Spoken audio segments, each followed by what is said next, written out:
avant de débuter.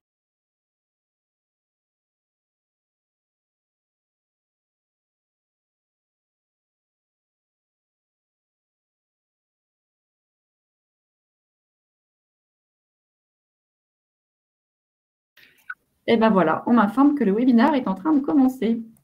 Tout est timé à la minute près. Donc bonjour à tous. Je vous propose qu'on débute cette table ronde. Nous sommes déjà 46 à être connectés. Nous avons 45 minutes à passer ensemble. Je vais vous partager mon écran et une petite présentation. Tout d'abord.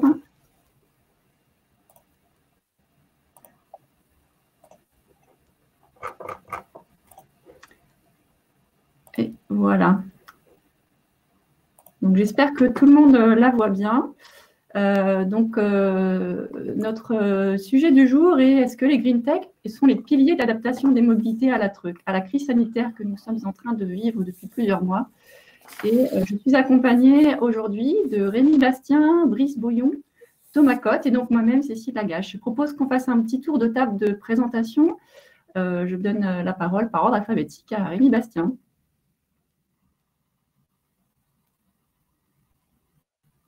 Rémi, est-ce que vous nous entendez? Sinon, Brice, peut-être peut commencer. Et ben, du coup, je commence. Donc, moi, je suis Brice Bouillon, je suis directeur général adjoint de Transdev pour la France. Transdev, un des leaders des services de mobilité pour les collectivités et les grands acteurs dans le monde. On opère dans 17 pays. En France, c'est 82 000 personnes. Et donc, on fait toutes les solutions de mobilité, depuis les modes lourds du train, du tram, du métro, jusqu'à de la trottinette ou du vélo en libre service, en passant évidemment par les bus et les cars. Thomas, merci Brice. Oui, bonjour et merci pour cette invitation. Donc, Thomas Cotte, je suis le fondateur de Weaver, la plateforme de mobilité participative. Donc, nous fournissons des outils de pilotage de la mobilité et du changement des comportements qui permettent d'accompagner collectivités, entreprises, transporteurs dans des plans d'action mobilité pragmatiques, rapides et opérationnels. Merci Thomas. Je crois que nous avons perdu Rémi qui était connecté à l'instant et je ne le vois plus à l'écran. Donc, je vais le présenter rapidement. Rémi Bastien est le responsable du pôle de compétitivité Moveo et j'espère qu'il pourra nous présenter son activité tout à l'heure, ce qui est prévu lorsqu'il réussira à se connecter. Peut-être que nos assistants peuvent l'aider, s'il vous plaît, à le connecter. Je crois qu'ils nous entendent. Donc, je vais rapidement me présenter à mon tour. Je suis ravie de pouvoir participer à cette table ronde et je vais essayer de jouer le rôle de modératrice aujourd'hui. Donc, je suis Cécile Lagache, je travaille à la Direction générale des infrastructures de transport et de la mer pour le ministère des Transports au sein du ministère de la Transition écologique. Je suis adjointe à la directrice de la mission Innovation numérique et territoire qui pilote, outre la politique d'ouverture des données de transport, la politique du covoiturage et des nouvelles mobilités. Nous pilotons également une partie du plan vélo et également le plan d'action France Mobilité que je vous présenterai juste après. C'est bon là. Je vois que Rémi Bastien vient de se connecter, donc je lui repasse la parole pour qu'il puisse se présenter. Oui, merci. Il y a eu une interruption du son, désolé. Donc, je suis Rémi Bastien, je suis le président du pôle de compétitivité Moveo, pôle de compétitivité qui est dédié à la mobilité et sur 2 régions, donc l'Île-de-France et la Normandie. Donc, pour les personnes qui nous écoutent, vous avez à droite de votre écran le chat et un onglet questions. Si j'ai bien compris, l'onglet questions est là pour que vous puissiez nous poser les questions. Nous allons faire alternativement des petites présentations rapides et puis on aura un temps d'échange, j'espère d'un quart d'heure, pour poser vos questions. Mais n'hésitez pas également à échanger entre vous, également à travers le chat, ce qui vous permet de vous présenter aussi entre vous et également les uns et les autres pourront y répondre.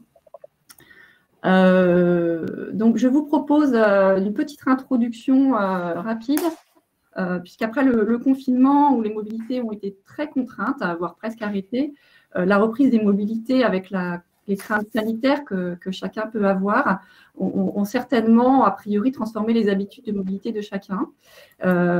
Et donc, ces changements de comportement sont évidemment importants depuis le déconfinement et il reste à savoir s'ils seront durables et ce qu'il restera à terme une fois cette crise passée. Et bien sûr, pour tous les acteurs de la mobilité que nous sommes, il a fallu s'adapter rapidement et certainement durablement. Et aujourd'hui, nous allons nous demander si les innovations et les nouvelles solutions que proposent de nombreuses entreprises et start-up du secteur des transports, sont une opportunité pour les donneurs d'ordre, et notamment les opérateurs de transport tels que Transdev. Nous lui poserons la question ensuite. Et à l'aube du déconfinement, le ministère des Transports craignait bien sûr, comme tous, que chacun se reporte sur la voiture individuelle par crainte des problématiques sanitaires dans les transports en commun. Et le ministère des Transports a donc choisi d'observer finement les pratiques de mobilité. Donc, je vais rapidement vous présenter ce que nous avons observé depuis 4 mois. Ici, on observe le trafic routier. À gauche, c'est l'indice global de trafic routier représenté par région. On voit sur la deuxième semaine de septembre, on a vu du coup, après petit à petit, une reprise et aussi évidemment pendant cet été, une reprise importante parce que les personnes partaient en vacances en France. On voit en septembre, donc avec la rentrée, une reprise un peu forte quand même, mais disparate selon les territoires, pour atteindre une moyenne de 110% par rapport au trafic de référence à la même période. À droite, on voit la courbe du niveau de saturation des axes routiers, avec le pourcentage de saturation en ordonnée, et donc en gris, la moyenne.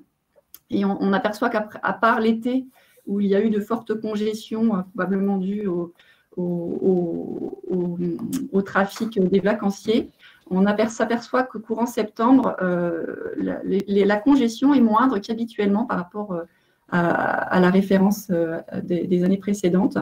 Donc, il semble que les déplacements en voiture, s'ils sont globalement un peu plus nombreux à 110%, s'étalent visiblement dans le temps, créant moins de congestion.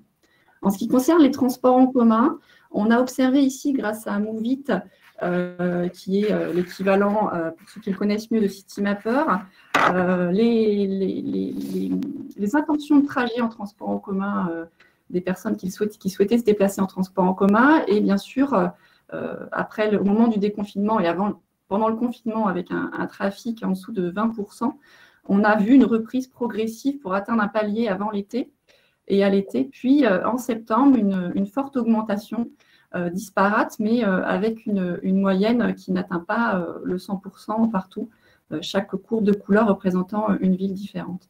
À droite, on observe le type de titres de transport qui sont utilisés et on observe depuis la rentrée que les abonnements sont moins utilisés qu'avant le confinement. Ce qui tend à montrer que les pratiques de mobilité dans les transports en commun ont changé, probablement liées à la forte proportion encore aujourd'hui de télétravail. En ce qui concerne les modes actifs, on voit ici la progression semaine en semaine du vélo et ici sur la deuxième colonne, la référence avant confinement sur le mois de février. Et on a observé petit à petit et en moyenne entre la deuxième semaine de septembre et cette semaine avant confinement, une progression sur toute la France, une fréquentation multipliée par 2,3. Ce sont ici les chiffres recueillis par Vélo et Territoire.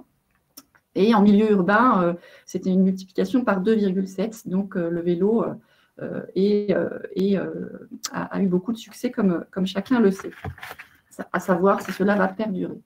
Donc, en conclusion, on peut se dire que finalement, la reprise du trafic automobile a été forte, mais pas si importante qu'on aurait pu le craindre. Les transports en commun, la reprise et le retour à la normale risquent d'être plus lents, notamment puisque les contraintes sanitaires se prolongent. Et on observe un succès du vélo qui est vraiment devenu un moyen de transport en cohérence avec nos enjeux tant sanitaires qu'écologiques. Et la pratique régulière, si elle est là aujourd'hui, il on se demande si elle va rester. Mais en tout cas, on s'aperçoit que les collectivités qui ont su soutenir ce mode de transport par la mise en place d'itinéraires cyclables temporaires de transition ont vu la pratique cyclable considérablement augmenter. Donc, pour ouvrir la discussion très rapidement, je voulais juste également vous montrer que chacun a dû s'adapter, également le ministère. Dès le départ, nous avons dû, nous, en interne, nous réorganiser pour soutenir le transport de marchandises, les transporteurs routiers ayant eu beaucoup de difficultés, ne serait-ce qu'à s'alimenter sur leurs routes, sur les routes de France, mais pas uniquement en Europe. Et le ministère a rapidement mis en place une task force pour très rapidement contacter les gestionnaires de services routiers. Et on a mis en place une cartographie et mis en place une gestion de base de données de cette information. Donc, ce sont des choses qui vont rester sur le site Bison Futé. Et c'est un petit exemple pour vous citer à quel point l'utilisation de données qui n'étaient pas habituelles, à savoir s'il y a des toilettes ouvertes sur les aires d'autoroute, par exemple, deviennent finalement, en ce temps de crise, des données importantes. Nous avons mis en place une veille sur la reprise des mobilités. Nous n'avons pas été les seuls. Nous avons utilisé les nouveaux outils de repérage GPS grâce aux sociétés Kissio et Sitio. Mais on s'aperçoit aussi que les GAFA ont également utilisé toutes ces données de transport, toutes ces données GPS de leurs utilisateurs, pour justement faire des statistiques sur l'utilisation des modes de transport. Une autre évolution, c'est l'urbanisme tactique qui a su tirer son épingle du jeu, et de nombreuses collectivités ont su proposer rapidement des itinéraires provisoires, des itinéraires sécurisés cyclistes provisoires. Et cet urbanisme tactique va permettre, par l'usage, de démontrer ou pas le besoin de pérenniser ces itinéraires sécurisés. Et je pense qu'on retiendra de cette crise que l'urbanisme tactique est une bonne solution pour proposer des aménagements d'espace public. Et enfin, je signalerai l'utilisation des techniques de nudge pour communiquer auprès des usagers des transports. Ces techniques ont fortement été utilisées par les opérateurs de transport comme la SNCF et la RATP à Paris, par exemple. Et c'est une nouvelle manière de communiquer avec les usagers qui a été fort utile en ces temps de déconfinement.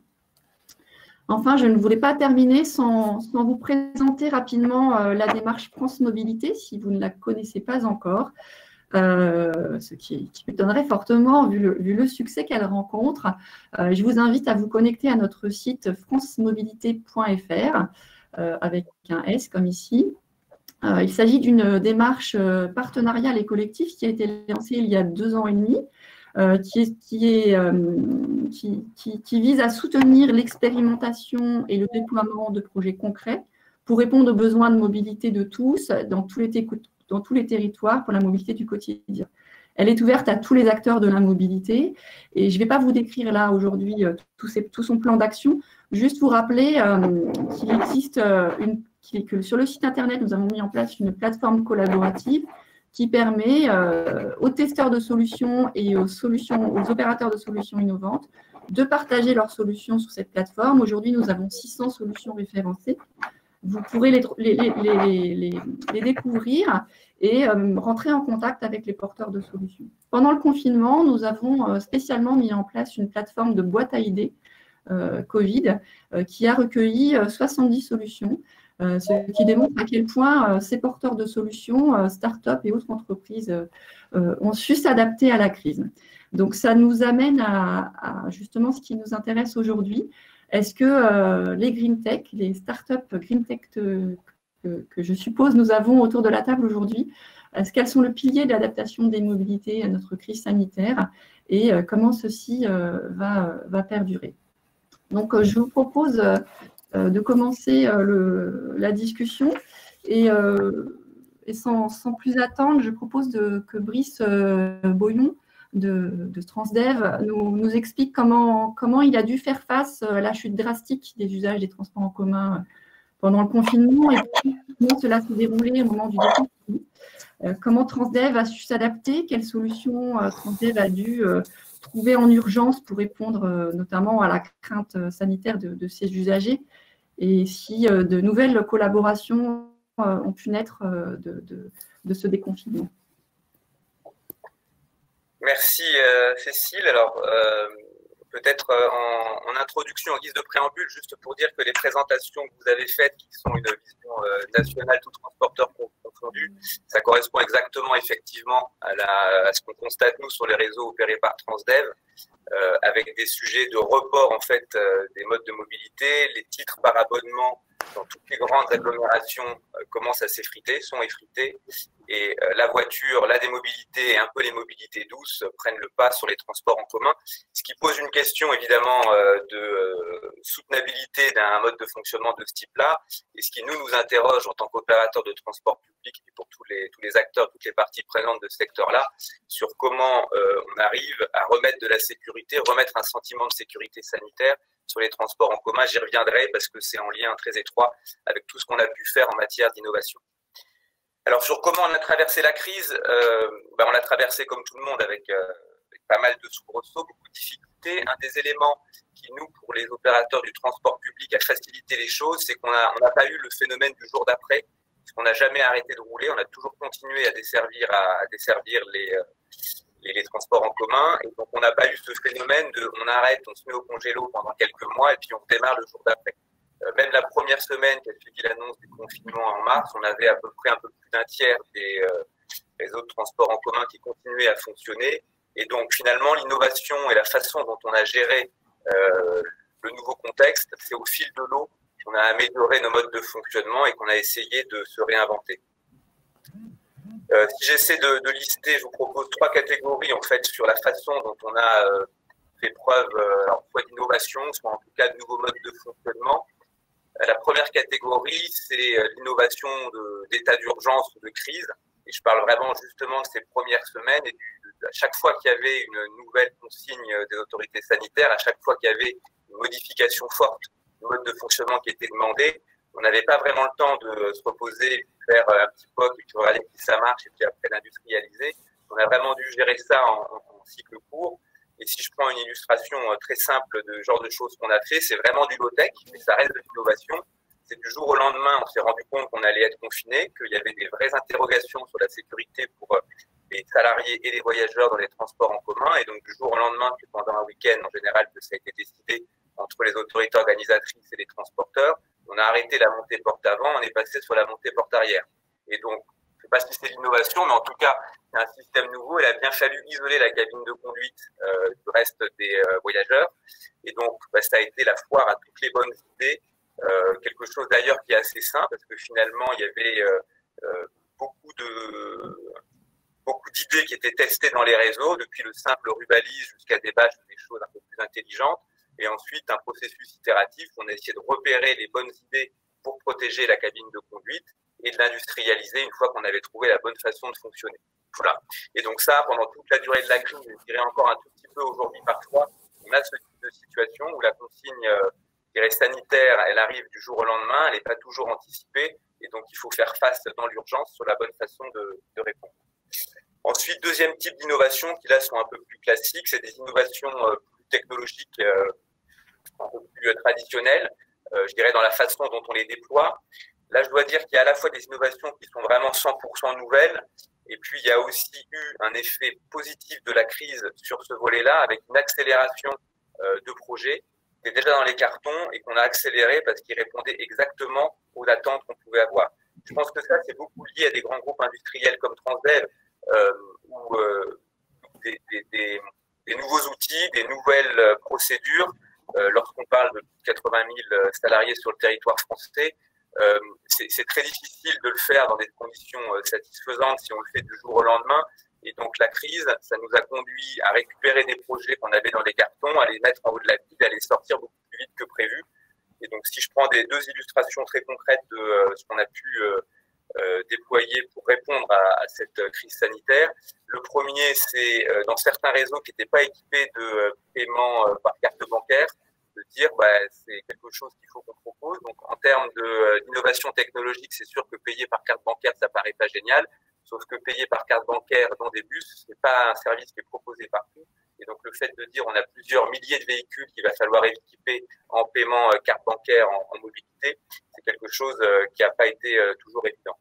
Deuxième illustration, dans la plupart de nos réseaux, on a soit tout ou partie de nos véhicules qui sont équipés en cellules compteuses pour compter les voyageurs selon toute une série de technologies.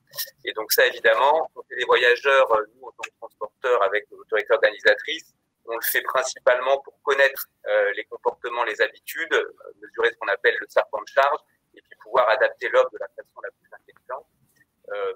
Et donc la crise sanitaire nous a conduit à nous dire que puisqu'on avait, nous, en temps différé, le taux d'occupation de nos véhicules, c'était évidemment un service extrêmement intéressant quand on parle de distanciation sociale que de le mettre à disposition des voyageurs.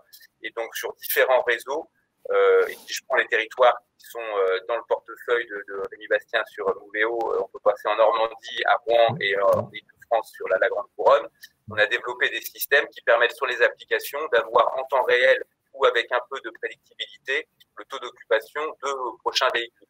Ce qui permet potentiellement aux voyageurs de décider soit de monter dans le véhicule avec beaucoup de monde, soit d'attendre 10 minutes, un quart d'heure s'ils le peuvent, pour prendre celui de derrière qui est un peu moins plein.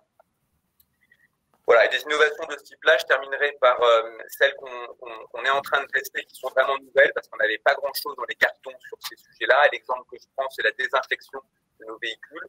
Les consignes sanitaires sont d'avoir au moins une désinfection totale du véhicule par jour. On en fait, ça dépend des réseaux, mais souvent on en fait un peu plus. Dans tous les cas, cette désinfection une fois par jour, c'est évidemment un sujet extrêmement important parce qu'il faut qu'on soit au niveau de qualité et d'exigence qui est attendu. Et puis c'est un sujet de coût parce que ça renchérit énormément le coût du transport public. Si à chaque fois qu'il y a un matériel roulant à véhicule, il faut qu'on le désinfecte. Et donc, en situation de crise, on est juste allé acheter auprès des prestataires B2B des solutions virucides qui permettaient de nettoyer tous les matériels. Et là, on est en train de tester toute une série de produits qu'on appelle rémanents qui permettent d'être répandus une fois sur la surface et puis de nous garantir que la surface est sans risque pour les voyageurs et les salariés pendant une durée qui peut aller d'1 mois à 2 ans. On a des produits où on vous garantit que sur 2 ans, évidemment, il n'y a pas de difficulté.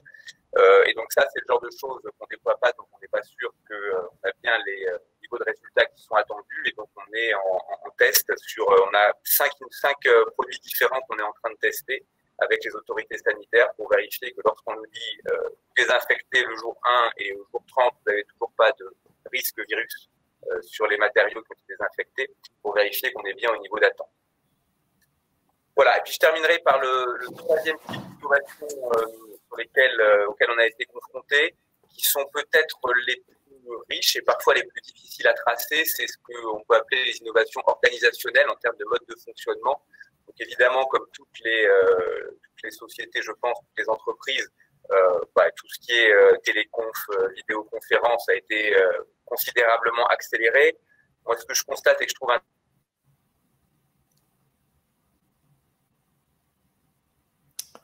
Alors, on a perdu Brice. C'est quelques secondes. Mince, je crois qu'on l'a perdu. Écoutez, je pense qu'il était sur le point de conclure, donc c'est dommage de reprendre la parole quand son réseau reviendra. Et je vous propose du coup, donc en fait, ce qu'a illustré ici, c'est que vraiment les innovations ont été de toutes sortes, technologiques, mais numériques, mais également organisationnelles et sanitaires pour son dernier exemple. J'imagine que de nombreuses entreprises ont dû derrière s'adapter à proposer des solutions performantes. Du coup, je me retourne vers Thomas de Weaver, qui pourrait nous expliquer comment sa start-up, son entreprise a dû s'adapter, quelles difficultés elle a rencontrées, peut-être d'ordre économique, mais également qu'elle nous présente comment sa solution peut répondre aux besoins de mobilité et à l'adaptation de la mobilité, des besoins de mobilité des usagers. Donc, je vous laisse la parole, Thomas. Oui, merci. Alors, je vais partager mon écran. Normalement, hop, il devrait s'afficher assez rapidement. Hop, voilà. Donc, si vous pouvez simplement me confirmer que vous avez bien… Tout à fait. Oui, Voilà. oui. Merci du coup de cette opportunité, effectivement, de présenter comment nous, on s'est adapté, comment aussi on a connu une très forte croissance pendant cette crise, mais pas par hasard. On nous a appris à le faire très tôt. Nos accompagnants innovation nous ont préparés justement à traverser cette crise, et puis ça a fonctionné. Et avant ça, si vous me le permettez, je voudrais simplement faire un petit point, parce que pendant cette crise, et notamment quand les prêts garantis par l'État ont été déployés, on a entendu beaucoup d'entrepreneurs, je dirais entre guillemets, traditionnels, si on peut dire ça comme ça, citer dans des vidéos, dans des interviews, les start-upers un peu comme… en disant, nous, on n'est pas des start-upers, on est en difficulté, on a besoin d'argent, on n'est pas alimenté régulièrement en subventions, etc. On donne un peu cette image du start-upper comme celui qui, en fait, croule sur l'or et qui n'a pas de problème de financement. Je voulais simplement vous présenter voilà, ce que sont les start-upers au quotidien. Ce sont la plupart du temps des entrepreneurs comme les autres qui sont sortis de leur zone je dirais pas de confort, mais de leur zone professionnelle traditionnelle pour tenter d'innover, qui sont souvent dans des… voilà, on voit ici Béatrice, que je connais, Evoluflore, qui travaille dans son magasin de fleuriste. Si on prend Trotic, dans la mobilité, leur bureau, c'est 90% un hangar en béton, ou encore voilà, Nénuphar, qui travaille notamment sur les microalgues, qui travaillent dans des bureaux qui sont les plus communs. Et donc, nous, les start-upers, avons rencontré les mêmes problématiques que les autres, si ce n'est que quand on accordait à un boulanger, un électricien ou une entreprise industrielle un PGE parce qu'on connaît ces activités-là. Nous, les startups, on a été extrêmement inquiétés parce que l'activité innovante est dangereuse pour les banques, et j'y reviendrai un petit peu plus tard. Mais je voulais que ce soit entendu parce que c'était un petit peu injuste d'entendre que les start-upers pouvaient ne pas avoir subi la crise comme les autres, et en pleine solidarité avec l'ensemble des entrepreneurs. Alors, avec Weaver, qu'est-ce que nous faisons? Weaver, c'était déjà une solution qui a été très sollicitée. Aujourd'hui, on sait l'enjeu autour de la mobilité et autour de la compréhension des usages. Avec la crise Covid, toutes les connaissances qu'on avait issues la plupart du temps des études traditionnelles se sont effondrées. Un nouveau facteur extrêmement perturbant est arrivé, le Covid, la crainte de la sécurité notamment, et tout est revenu à zéro, avec en plus comme complication que ça n'est pas terminé et que ces comportements évoluent et peuvent encore évoluer positivement ou négativement.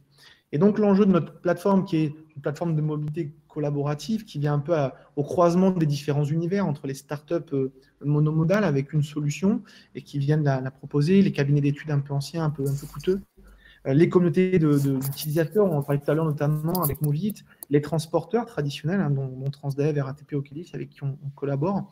Et on est venu apporter une plateforme de mobilité participative où, dans différents types de contextes, eh bien, on peut échanger avec les gens, ils peuvent décrire leurs expériences de mobilité et ils peuvent les co-construire dans la suite. Et ça a été extrêmement intéressant puisque l'ensemble des entreprises, transporteurs, comme ça, ont eu besoin très rapidement en fait, de vérifier que les mesures mises en place étaient comprises, acceptées, et de vérifier qu'ils pouvaient composer dans l'avenir avec les gens de manière intéressante. C'est ce qui a aussi fait que l'UGAP nous a proposé d'être référencé pour que les collectivités puissent très rapidement, en quelques jours, quelques semaines, s'équiper de notre solution.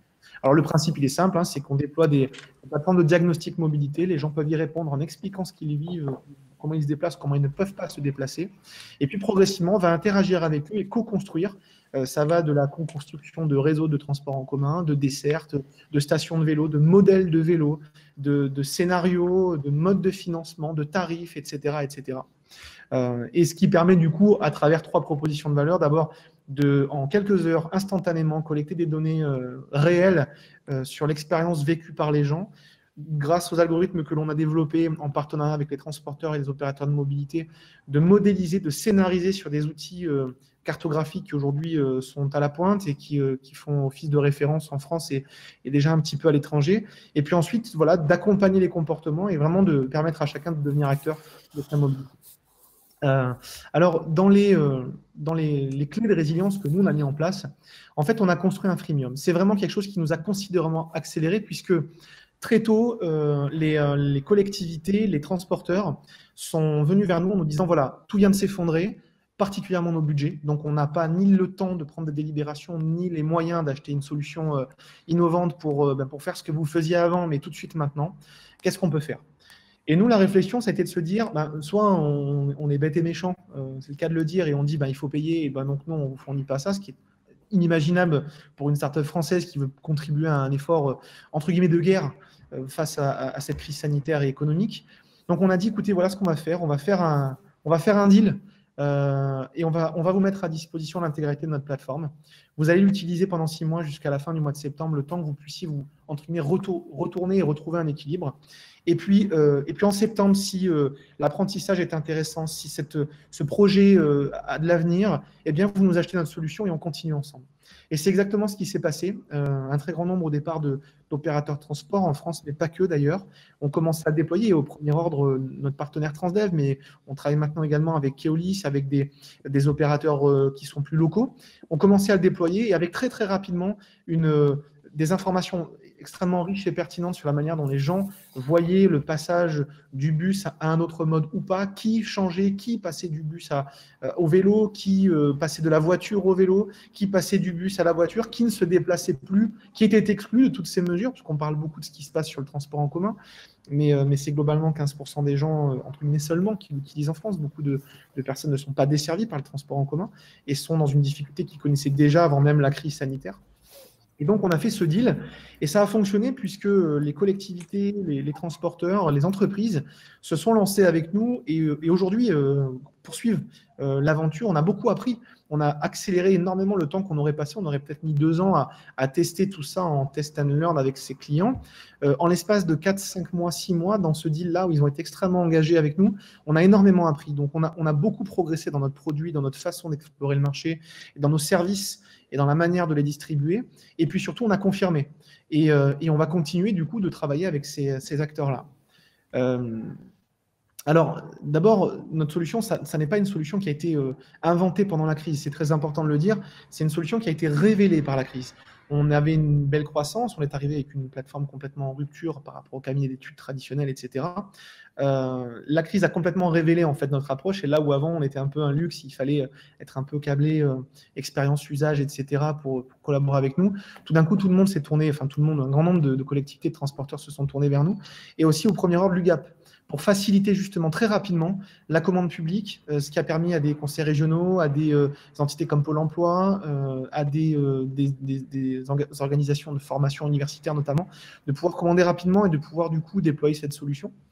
Et ça a eu un réel impact sur nous puisque globalement, on a fait au mois de juin, en pleine crise, le chiffre d'affaires total de l'année 2019. Alors, on n'est pas une entreprise qui fait des millions et des millions de chiffres d'affaires, c'est des centaines de milliers d'euros seulement, c'est humble, mais en tout cas, c'était très clair, l'accélération était très claire. Et ça nous a permis de recruter. On est passé d'une petite équipe à une toujours petite équipe, mais en doublant le nombre de salariés, en engageant des CDI, donc en jouant le jeu aussi de la relance économique. On a perçu des plans de revitalisation d'entreprises industrielles importantes qui fermaient autour de nous. On a joué ce jeu de prendre le risque autour de CDI. Et on a surtout révélé l'intérêt des réseaux de partenaires. Typiquement, notre accélérateur, Village by Crédit Agricole, Nereis, qui est une plateforme d'accompagnement des startups, qui est le booster, voilà, l'ensemble du réseau d'innovation a fonctionné, et particulièrement aussi BPI, j'y viendrai juste après. Et du coup, et je pense que voilà, Moveo en parlera aussi, le rôle qu'ont joué ces acteurs de l'innovation a été majeur. Et un point important, on a demandé 4 jours avant que ne sortent les textes sur le PGE, notre PGE à notre banque. La Société Générale en l'occurrence. C'était au mois de mars. On a reçu notre PGE il y a un peu moins d'un mois. C'est dire à quel point on n'a pas compris, en fait, puisqu'on a entendu que d'abord on allait trop bien pour être financé, puis qu'ensuite on allait finalement trop mal pour être financé, qu'on ne répondait pas aux critères. Il y a eu des vrais doutes, des vrais problèmes avec ce financement-là qui ont été compliqués à gérer. Mais ce qu'on voulait surtout dire, c'est que ce ne sont pas un problème de banque, mais de banquier. On a de collègues start-upers les mêmes problèmes avec des banques différentes, etc. C'est une question de relation, de préparation aussi. Il ne faut pas mettre pointer du doigt des enseignes, mais plutôt dire qu'aujourd'hui, les banques n'étaient pas préparées à accompagner, excepté BPI, les startups. Et grâce à BPI et grâce à des banques qui étaient préparées et qu'on a eu la chance de rencontrer, eh bien, on a pu créditer avec des lettres de soutien de nos incubateurs le fait qu'on était dans un moment où si on ne finançait pas l'innovation dans la mobilité maintenant, on n'avait vraiment rien compris. C'est-à-dire qu'avec une crise majeure comme celle qu'on rencontrait, si on ne faisait pas cet effort-là maintenant, cet effort puis en plus de financer des entreprises qui fonctionnaient, on n'était pas du tout en difficulté, eh bien ça ne marcherait pas. Et ça a fini par fonctionner, et BPI a apporté sa garantie, comme d'habitude, j'ai envie de dire.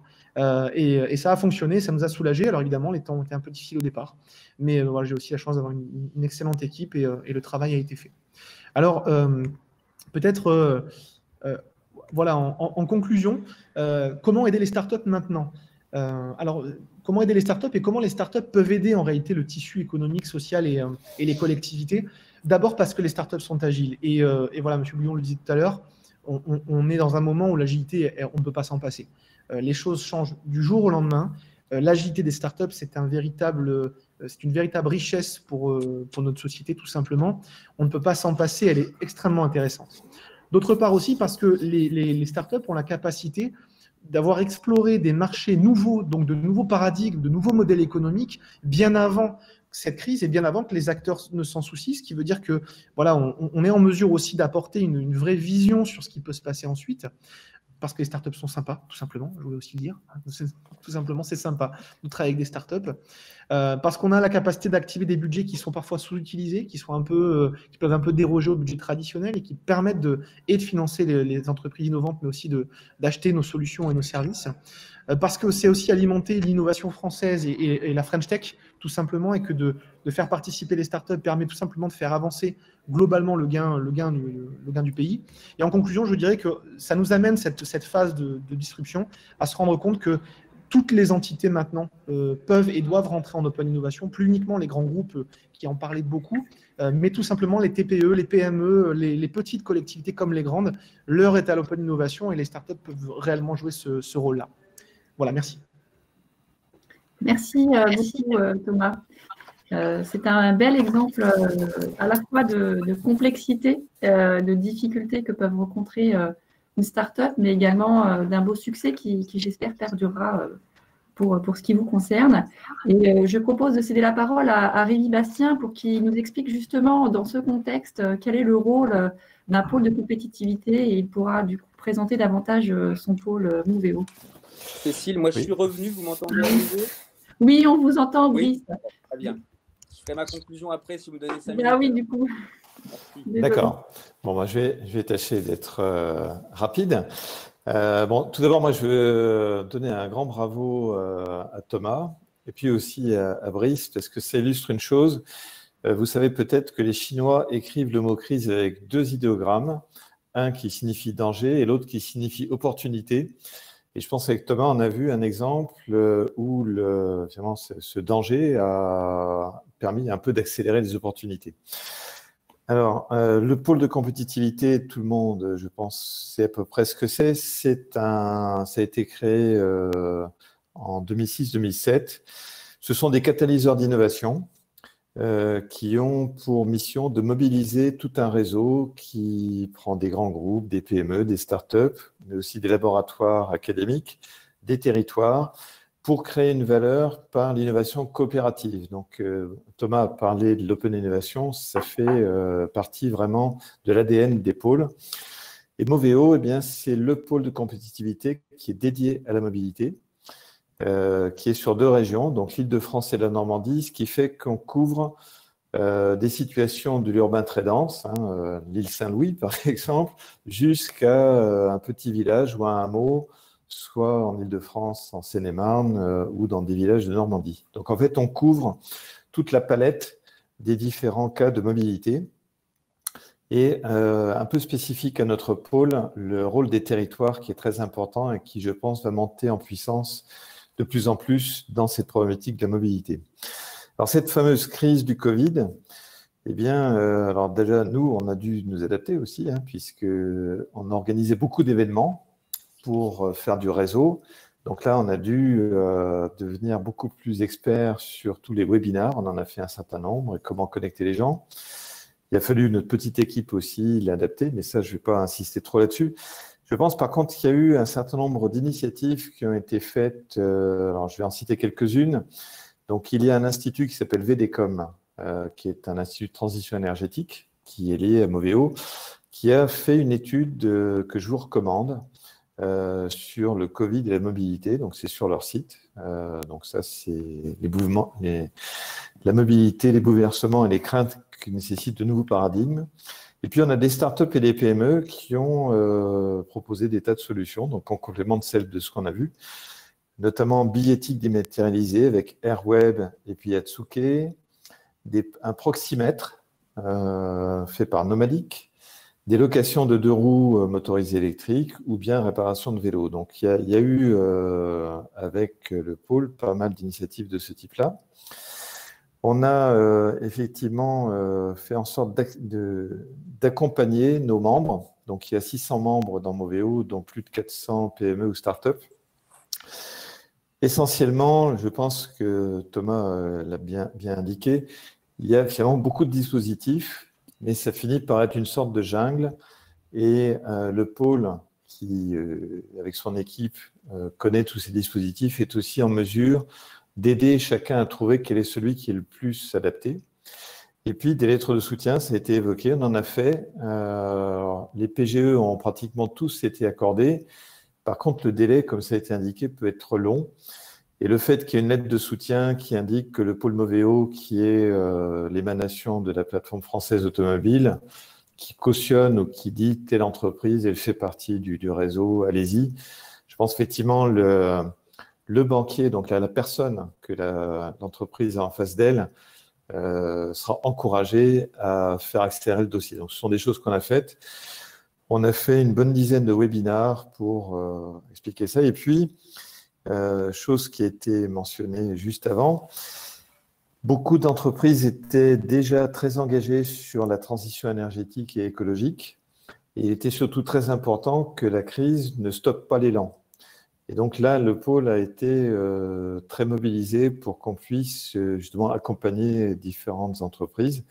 Alors là aussi, je vais pas vous faire toute la liste, c'est disponible sur le site, mais je vais citer quelques exemples. Donc, beaucoup de choses qui étaient sur donc la transition énergétique et l'électrification. Hein. Donc, il y a une startup qui s'appelle Epitender qui elle, propose une prolongation d'autonomie pour les véhicules électriques.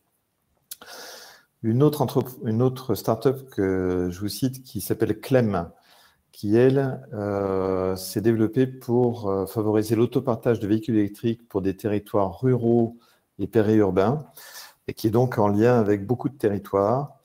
Il y a Ecov, qui, alors, du coup, elle se consacre au déploiement de lignes de covoiturage dans les territoires aussi périurbains et ruraux. Il y a WeKnow, une application connectée qui permet de mesurer, réduire et compenser les émissions de CO2 des flottes. Donc, il y a beaucoup d'acteurs comme ça qui étaient déjà très engagés. Et ce qui était très important, c'est qu'ils puissent, pendant cette période critique, poursuivre leur activité et finalement saisir ces opportunités. Donc voilà, en résumé un peu comment un pôle de compétitivité peut accompagner ses adhérents et ses membres pendant cette période. Et je dirais profiter finalement de ces périodes-là pour aider la remise en cause et accélérer donc les mutations. Donc voilà ce qu'on peut dire. Merci beaucoup Rémi, c'est vraiment une bonne transition à la présentation concrète de Thomas pour Weaver.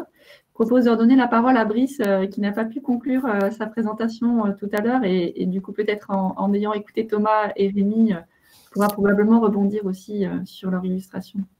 Eh ben oui, absolument. J'espère que cette forme, je n'aurai pas de problème de connexion une nouvelle fois. Et donc j'en ai fait, je crois, au troisième type d'innovation. J'avais dit on a fait du low-tech ou en tout cas des choses un peu dans l'urgence. Ensuite des innovations qui étaient plus des cycles d'innovation classiques, soit en accéléré des cycles déjà lancés, soit sur la désinfection. On a lancé de vrais programmes avec nos prestataires. Et le troisième élément que je voulais partager, c'était de l'innovation organisationnelle où la crise, comme Rémi l'a dit, c'est aussi un facteur d'opportunité. Ça bouscule totalement des grandes organisations comme les autres. Et donc, il y a évidemment de la casse et il y a des difficultés que ça crée. Mais il y a aussi des bénéfices qui sont vraiment non négligeables. Le grand classique, c'est effectivement l'usage des outils audio, visioconférence.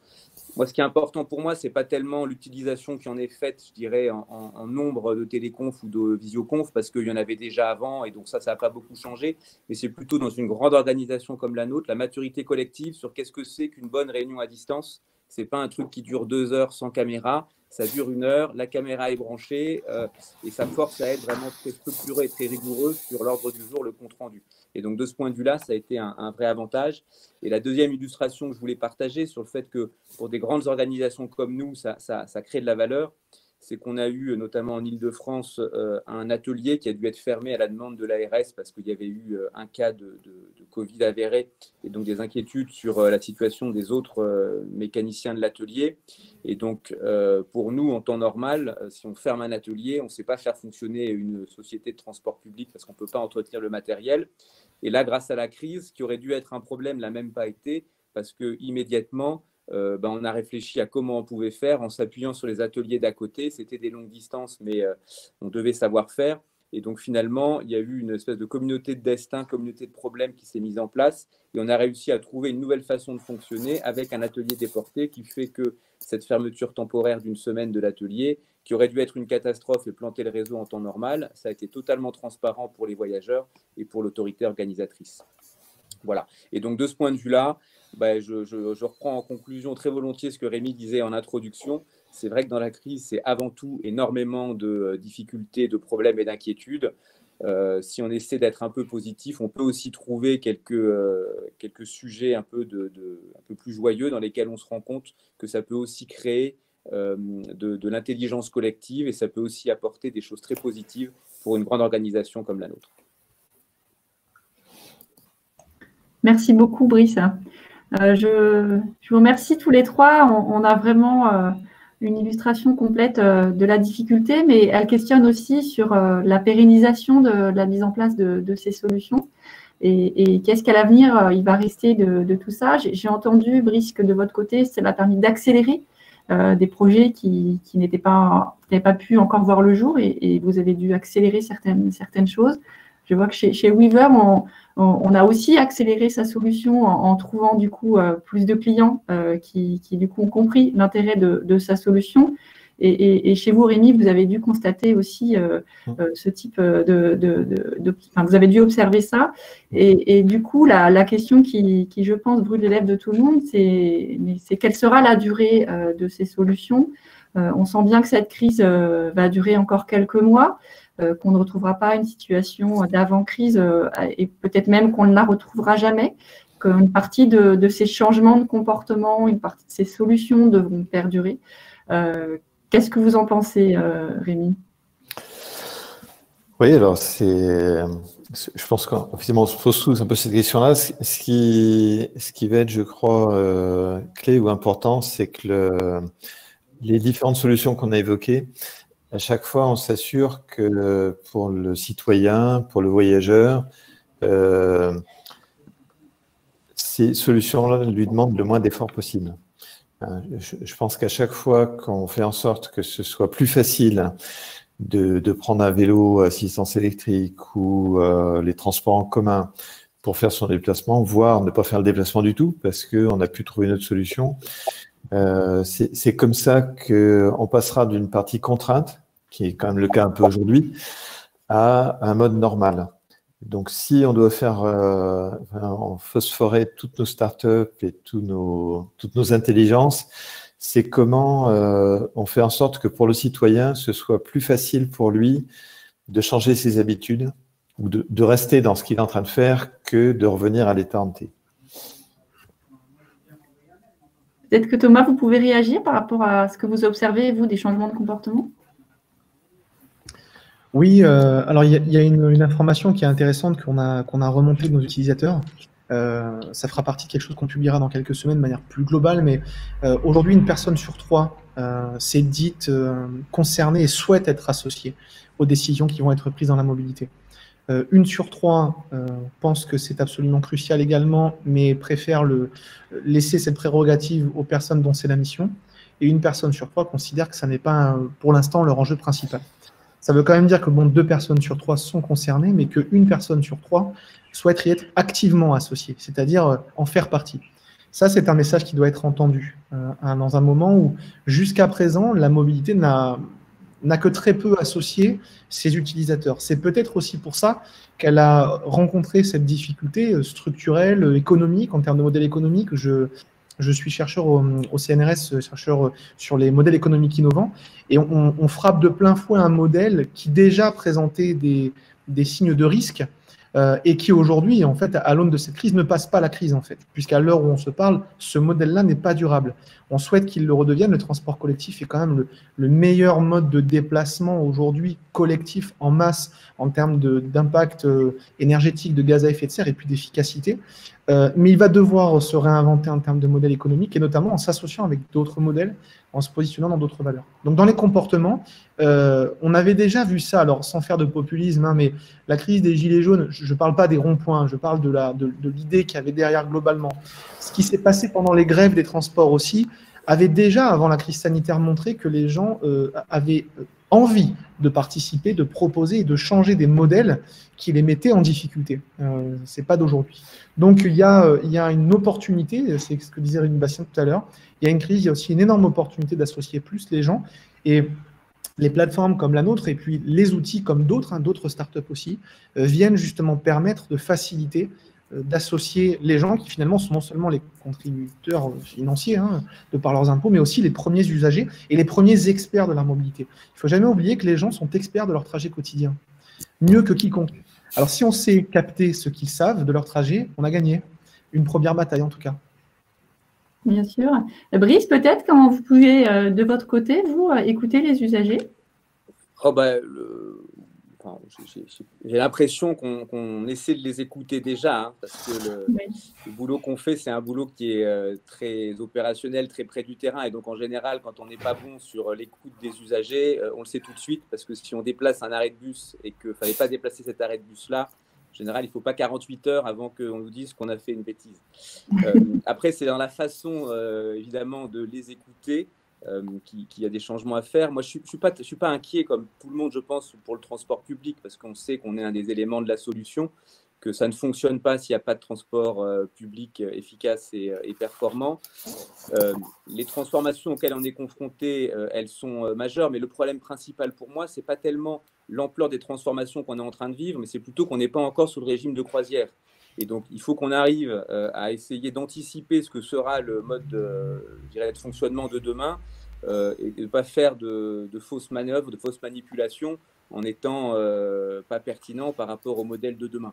Donc, c'est ça qui est un peu compliqué. Et donc, ensuite, sur les éléments positifs, c'est que cette accélération des solutions, on la voit à la fois dans les processus de décision et puis dans la mise en œuvre des solutions concrètes qui arrivent derrière. Ensuite, un des sujets qu'on a, nous, en tant que grand groupe industriel, c'est que l'innovation, je dirais, qui foisonne, qui fourmille, c'est extrêmement positif et il faut l'encourager.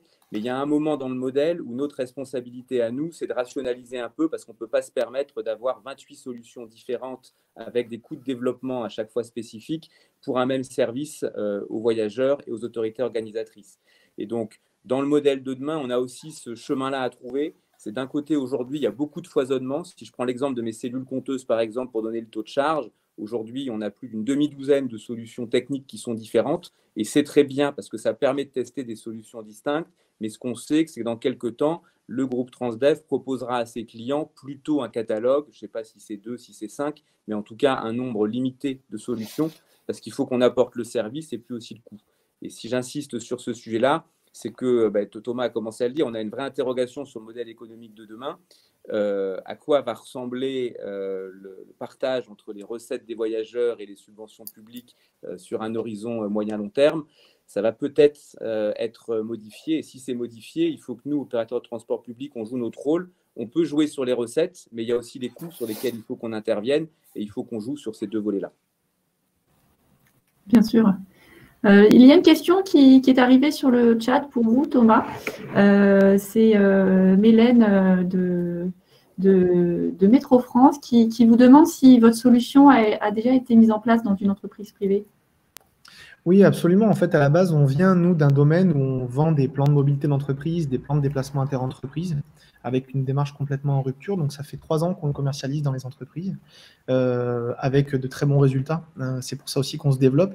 La partie qu'on qualifie, nous, dans notre jargon de startup B2G, donc collectivité territoriale, transporteur, s'est accéléré depuis quelques mois. Alors, c'était déjà le cas avec la LOM, en réalité, puisque jusqu'au 31 décembre, il y a la crise sanitaire, mais il y a aussi et surtout que les collectivités doivent prendre leurs responsabilités et choisir si oui ou non elles gardent des missions et lesquelles en termes de mobilité. Cette LOM, c'est un excellent levier pour passer à la suite. C'est aussi beaucoup de travail pour les collectivités qui doivent se positionner. Mais oui, en entreprise, on le fait. Alors là, c'est notre cœur de métier au départ. On le faisait quasiment essentiellement que pour les entreprises au début. Et notamment quand on avait 2 clients sur 3 qui venaient parce qu'ils déménageaient ou venaient de déménager. Et justement, on se trouvait dans une situation de petite crise où bouleversement, modification des déplacements. Et on sait aujourd'hui que ce n'est pas simplement des trajets, c'est un bouleversement du cycle de vie qui a un impact plus important. On le voit bien aujourd'hui à Saclay, avec le projet MAMOB qui a été porté par Weaver avec Paris-Saclay et qui a été étendu maintenant à Versailles Grand Parc.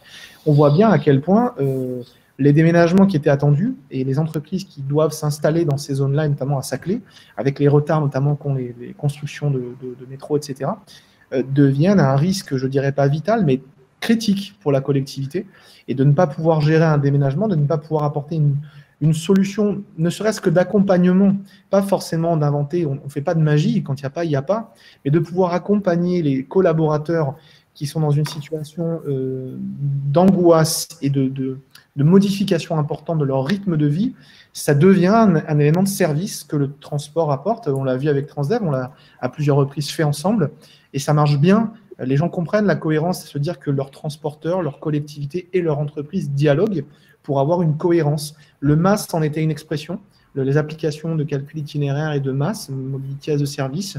Ce qu'on fait notamment avec les opérateurs aujourd'hui, c'est d'y apporter cette dimension humaine de plus que de vous dire ce que vous devriez faire de mieux, on vous entend et on vous associe à cette prise de décision. Et effectivement, comme dit Boris Bouillon, c'est un juste équilibre entre la prise de décision sur le modèle de demain, dans une société qui est encore en mouvement, et sur le fait qu'il faut le faire maintenant, parce qu'il faut trouver une rationalité. Bien sûr, merci. Je ne sais pas s'il y a d'autres questions. Je suis en train de regarder sur le chat et les questions. Je vois qu'il y a une question pour vous, Thomas. Je vous laisse y répondre dans le chat sur l'UGAP. Je lis la question pour Brice. Pourquoi ne pas mixer transport de marchandises et transport de voyageurs pour cofinancer la mobilité de demain? Amazon y réfléchit. Oui, ben Amazon, c'est un sujet assez, enfin, qui évidemment interroge parce qu'on se dit on peut essayer d'optimiser les systèmes.